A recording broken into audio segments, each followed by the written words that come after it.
بسم اللہ الرحمن الرحیم۔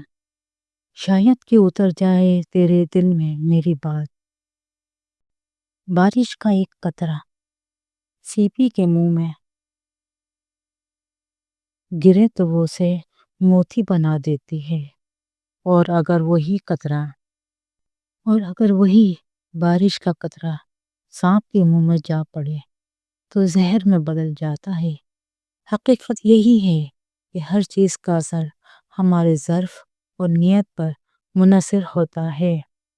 کوشش کرو کہ دنیا میں رہو، مگر دنیا کو اپنے اندر مت بساؤ، کیونکہ کشتی جب تک پانی میں رہتی ہے تب تک محفوظ رہتی ہے، مگر جب پانی کشتی میں آ جائے تو وہ ڈوب جاتی ہے۔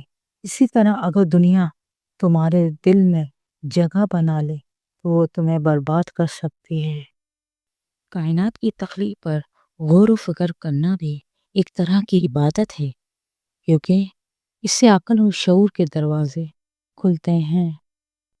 شرافت مال و دولت میں نہیں، بلکہ عقل و ادب میں ہے۔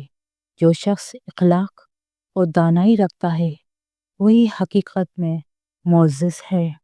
اگر کسی سوال کا جواب معلوم نہ ہو تو اعتراف کر لینا ہی بہتر ہے، کیونکہ لا علمی کا اعتراف ہی نصف علم ہے۔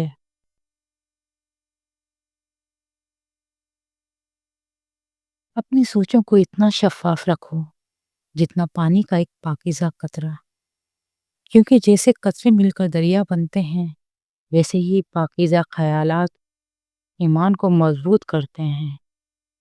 بھروسہ ہمیشہ پورے دل سے کرو، چاہے نتیجہ کچھ بھی ہو۔ یا تو تمہیں ایک سچا دوست ملے گا یا پھر ایک انمول سبق جو زندگی میں آگے بڑھنے میں مدد دے گا۔ حضرت علی کرم اللہ وجہ کے ارشادات